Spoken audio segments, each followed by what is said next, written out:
Bison Ridge by Tuawe. You awake at the crack of dawn. Fragrant scents of nature flow into your nostrils on a fair breeze. You return the now moistened and hot gust back into the air. As you stand, your eyes take in the early dawn horizon, rolling plains, distant yet stoic mountains, and luscious grass unfold below you as you watch the sun's golden rays cascade over the landscape. Nearby, you hear the babbling of rushing water, cool, crisp, and refreshing. A sudden snort, followed by a huff, attracts your attention to the mate lying next to you. She's still embraced in slumber. As you appreciate the beautiful coat that shrouds your partner and their marvelous physique, you wonder why it is you are expected to take any other cows as mates. The rest of the herd begins to stir. You can't help but question why your fellow bulls stay so far from the female herd. It all seems so unnecessary. The routine resumes as you witness a large, dark brown patch begin to move in the distance. The other males are getting some breakfast already. As others begin to graze locally for their morning meal, your ears twitch in the cool morning air. You know the time has come to begin to head down south, to warmer locales. But that alone isn't what catches your thoughts. The faint rumbling tickles your inner ear.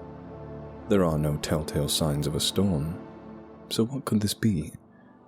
You have a nagging instinct that something is very wrong. As the smartest member of your community, you decide that it's worth investigating. You reach the peak of a nearby vista, your hulking form obscured by small foliage and shrubs. To the west, you can see the large and expansive drop-off cliff, relatively far in the distance. You begin to scour the land for any signs of anomalies. No sign of wolves, who usually tend to strike when the herd is on the move, trying to isolate individuals. Your recognition of techniques has saved countless calves. Mountain lions are more devious, but you've not seen one recently, not since the herd passed the plains. The rumbling grows in volume and intensity as you begin to hear strange cries and yelps. Whinnies and roars whip the cacophony into an offensive choir. You turn to check the lower flatlands to the southeast. Rarely, if ever, do you see much go down or come up from there. This time is different. A massive cloud of dust chokes the landscape, tailing a large group of strange creatures. They stand what appears to be slightly taller than a bison, have two separate heads, and run on four legs. One long head protrudes from the center of the creature's back and has some disturbing flailing appendages. They're coming toward the herd. As you turn to make your way back down the hill, you spot part of one of these creatures much closer. It's separated in two forms that have been silently watching. How did you not notice them before? They combine back into one horrific amalgamation, like the others, and begin to head for the other side of the cows. Your heart pounds, your mind races, and your fur stands on end. This is more sinister than a mountain lion, far more threatening than a pack of wolves. There's an order to their movement. They're calculated. Racing down the hill, you let loose a bellow, attempting to alert your fellow bison. Slowly, they gain a fractional grasp of the situation and begin to flee west, away from the predators. You know it's not in the nature of your fellows to make a stand, but the female herd will be jeopardized if the males don't help. Unfortunately, as you turn your attention towards the bulls, you see that they too are being pursued by a mob of abominations. Sharp twangs sporadically interrupt the now all-encompassing thunder of hooves, accompanied by small puffs of some kind of dark air, chuffing out the flailing limbs of the beast's second head. Finally, you catch up to the female herd. The creatures have split their group, half on either side, as if they're trying to control all movement. The cows are terrified, and follow the malicious path set out. You recall what lies in wait beyond the western approach.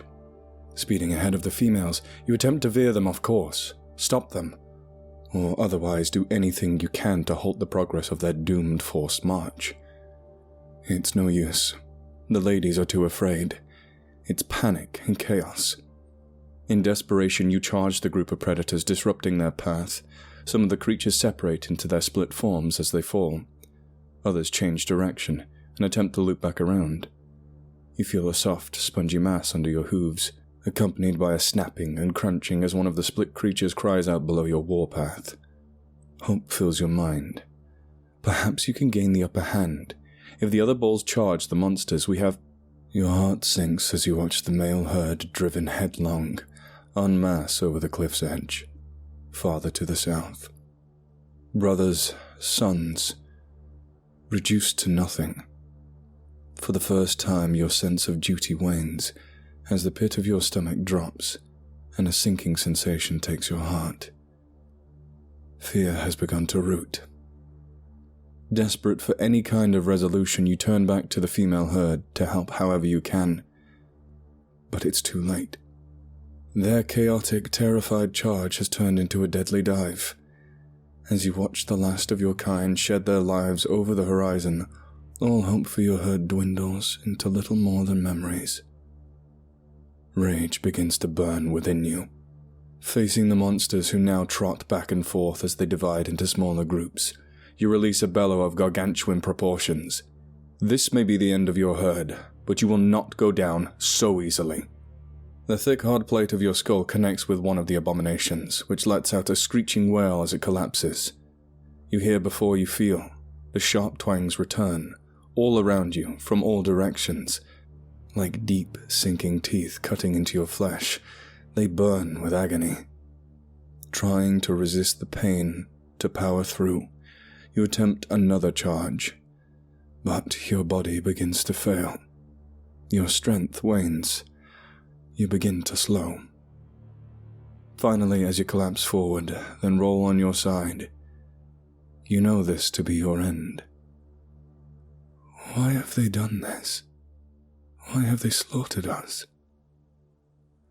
As your vision begins to darken and the pain numbs, you hear their guttural, convoluted speech. Well, there's one less meal for them red-skinned Indians.